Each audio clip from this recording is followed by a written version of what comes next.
ሰላም ጤና ይስጥልኝ ውድ የዩቲዩብ ቤተሰቦቼ እንዴት ናችሁ? ደህና ናችሁ ወይ? እኔ በጣም ሰላም ነኝ። ጌታ ለዘላለም ይባረክ። እናንተ ጋር እንዴት ናችሁ? ስራ፣ ህይወት ሁሉ መልካም? እግዚአብሔር ይመስገን። እኔ ጋር ሁሉ ሰላም፣ ሁሉ መልካም ነው። እግዚአብሔር እየረዳኝ እያገዘኝ አለ።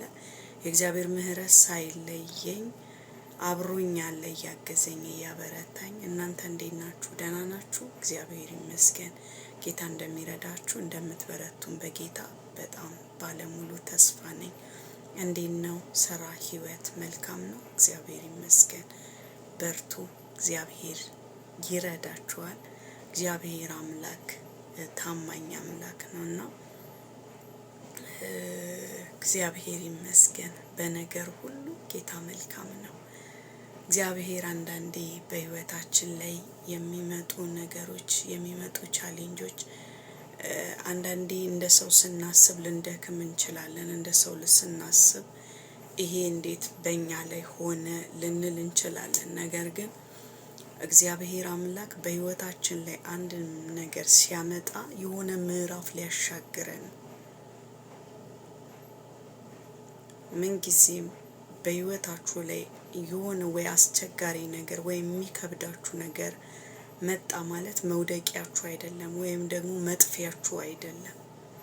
እግዚአብሔር አንድ ነገር ሲያመጣ ወደ ህይወታችሁ አንድ ነገር ሲመጣ ልብ አድርጋችሁ ማየት መመልከት ያለባችሁ እግዚአብሔር ማዶ ሊያሻግራችሁ እንደሆነ፣ እግዚአብሔር ሊያሰፋችሁ እንደሆነ፣ እግዚአብሔር በነገሮች ሊያበረታችሁ እንደሆነ በቤታችሁ ላይ ሊሆን ይችላል፣ በህይወታችሁ ላይ፣ በመንገዳችሁ ላይ፣ በበረከታችሁ ላይ ሊሆን ይችላል፣ በስራችሁ ላይ ሊሆን ይችላል።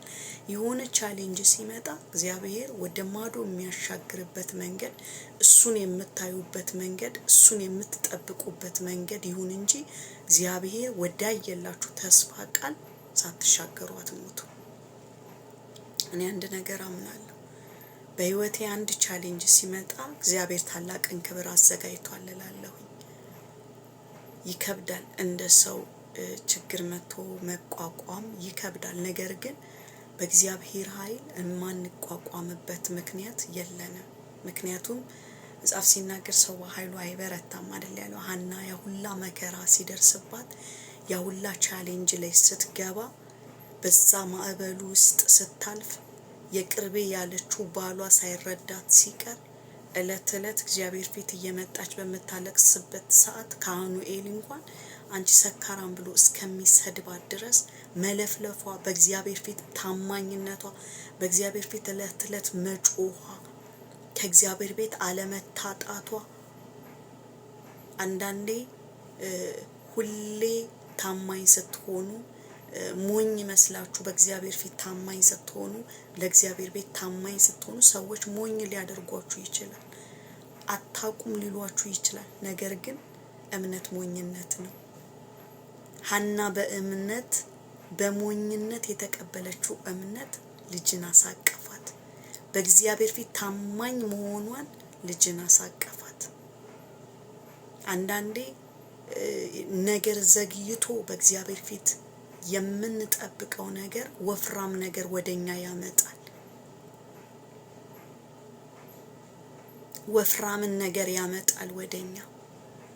በረሃብ ብዙ አመት አሳልፋችሁ ሊሆን ይችላል።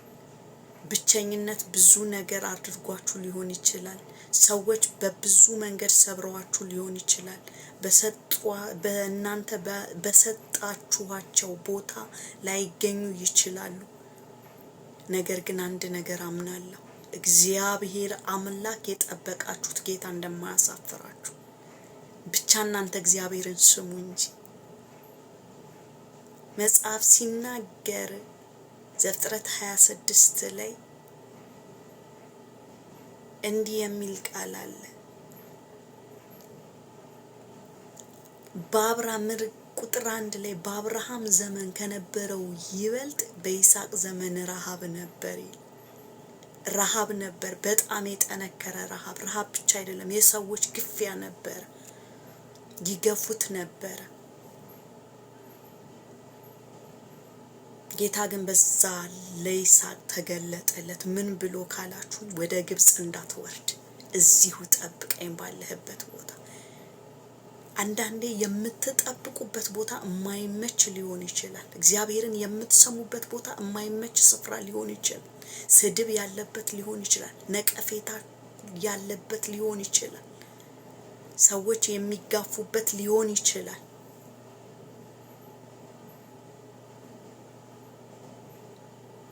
ነገር ግን እግዚአብሔርን መስማት ምን ያህል ትልቅ በረከት እንደሆነ ዛ ምዕራፍ ላይ ይናገራል። ይስሐቅ እግዚአብሔርን ነው የሰማው።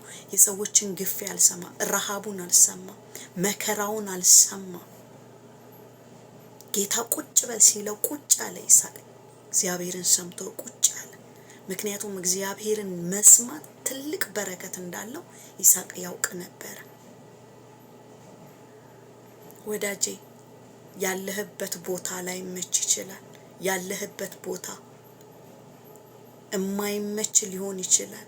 ቀና ብለህ የማትሄድበት ሊሆን ይችላል። ተሰሚነት የማታገኝበት ቦታ ሊሆን ይችላል።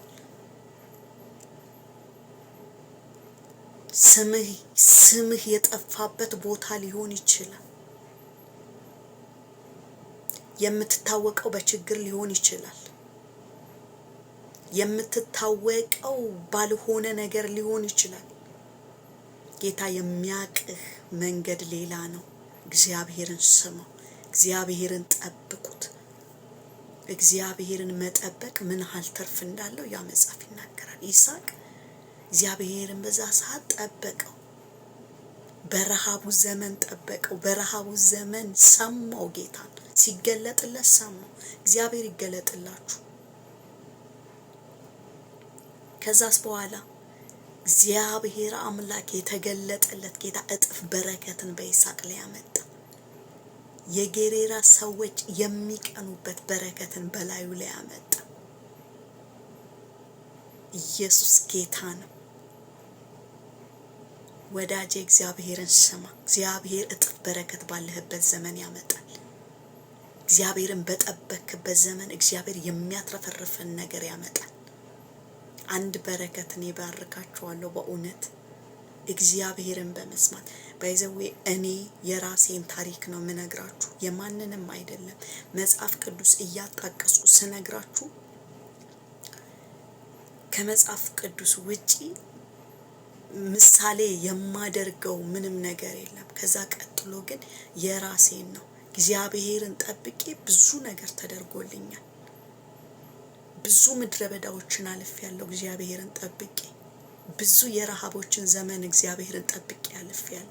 ነቀፈታዎችን እግዚአብሔር ሲያስወግድ አይቻለሁ። ጌታ ይባረክ። እግዚአብሔርን ስሙት። እግዚአብሔር እጥፍ በረከትን ያመጣላችኋል። ወዳጄ በእውነት ቪዲዮን አላረዝምባችሁ። ይህ መልእክት መስማት ላለባችሁ አድርሱ። እግዚአብሔርን መጠበቅ ጠግቦ መኖር ይሆናል። እግዚአብሔርን መጠበቅ በሞገስ መትረፍረፍ ይሆናል። እግዚአብሔርን መጠበቅ ከብዙ ውጊያዎች ማምለጥ ይሆናል። እግዚአብሔርን መጠበቅ በእውነት ምንም ብቻችሁን እንኳን ብትሆኑ እግዚአብሔርን መጠበቅ በርካታ ያኖራል። እግዚአብሔርን መጠበቅ በተድላ ያኖራል። ጌታን ጠብቁት። እግዚአብሔርን ስሙት። ሰምታችሁ ጠብቁት። ወፍራም በረከት ወደ እናንተ ይመጣል። ተባረኩ። ወዳችኋለሁ። ላይክ፣ ሼር፣ ሰብስክራይብ አድርጉ።